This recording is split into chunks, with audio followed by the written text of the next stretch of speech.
എന്താ മച്ചമ്പി ഇത്? എന്നോടാണ് ചോദിക്കുന്നത്? വെറുതെ പറഞ്ഞിട്ടുണ്ട്.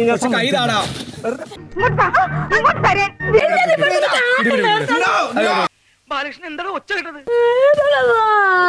ചന്ദ്ര, ഇവിടെ എന്തെല്ലാം കുഴപ്പങ്ങളാ നടക്കുന്നത്?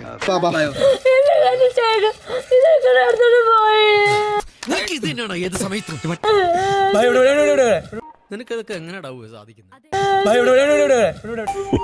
സ്വാഭാവികം. ഇതാ ദ്രോഹി മനഃപൂർവ്വം ചെയ്യുന്നതാണ്. ആണെങ്കിൽ കണക്കായി പോയി. നീ നീ നീ ഒട്ടും മോശമൊന്നുമല്ല. എപ്പോ നോക്കിയാലും ചന്തപ്പട്ടികളെ കൊണ്ട് കടുപിടി കൂട്ടി.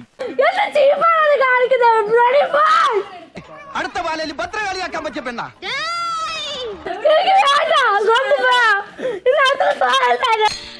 എന്താ മോളെ കാട്ടുന്നത്? കിടക്കുന്നില്ലേ രാക്ഷസന്മാര്, അവരെ പോലെ എനിക്കും ഈ നിന്റെ സ്ഥിരം നമ്പരാ. ഈ കാര്യത്തിൽ വർക്കൗട്ട് ആവത്തില്ല. എന്റെ പൊന്നു കൊച്ചമണി, കുറെ നേരമായില്ലോ നീ കിടന്ന് കാറണേ. കാറും ഇനിയും കാറും. എനിക്ക് അത്രയ്ക്ക് സങ്കടമുണ്ട്.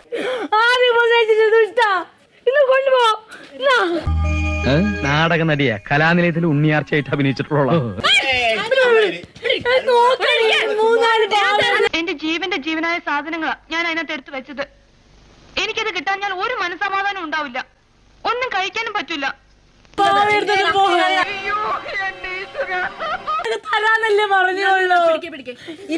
പാവാവിനെയും കണ്ടില്ലേ? ഇവിടെ നീലി കലക്കും. വരുന്ന പാവം മൊത്തം ഇതിട്ടിട്ടുണ്ട്. ഞാൻ നോക്കി വയ്യും. ആർക്കും അതിന്റെ വില മനസ്സിലാവൂല. എനിക്കേ അറിയൂ. ഇത് മാറ്റിട്ട് അടിയിൽ കൂടെ ഊരി ഊരി എടുത്തോണ്ടിരിക്കുന്നു. അങ്ങനെ എന്നെ ചതിക്കാൻ ആർക്കും പറ്റില്ല. ഇനി ചതിച്ചാൽ ഞാൻ ശപിക്കും. ഞാൻ ഭദ്രകാളിയാ. ആർക്കും കിട്ടിയില്ല. എനിക്കറിയാം ഒന്നും കിട്ടിയില്ല. കരച്ചിൽ നിർത്തുന്നില്ല. ഒരു ശക്കല കുഴപ്പമുണ്ട്. എനിക്കറിയാം. എനിക്ക് 2-3 ഭാഗമായിട്ട് ഓരോരുത്തർക്കായിട്ട് കൊടുക്കട്ടെ വിചാരിച്ചു. അമ്മായി ഇനി കുറച്ചു നേരം റെസ്റ്റ് എടുത്തോളൂ. ഇനി അടുത്ത ആളെ കാണുമ്പോ കരയാട്ടാ.